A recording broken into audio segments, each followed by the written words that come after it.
sa mga maka-BBM. Sorry pero gago talaga yung BBM na yan eh. Kita ninyo ang dami problema ng Pilipinas. Hindi siya nagpapakita. Biglang minura siya ni Inday. Biglang lumabas ang gago. Tapos hindi niya sabi niya hindi niya papalakpasin yan.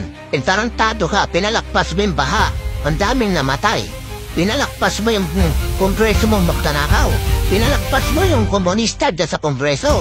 Convicted na, nakokontempt ng mga inosenteng tao. Putangin na ka, ngayon kalilitaw, tatapang-tapang mga gago.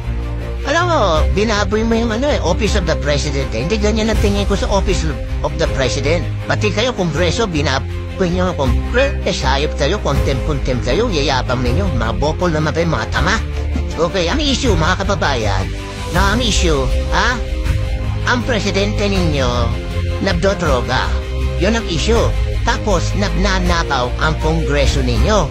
Yung mga politiko ninyo, nagnanakaw, kanya-kanyang nakawan.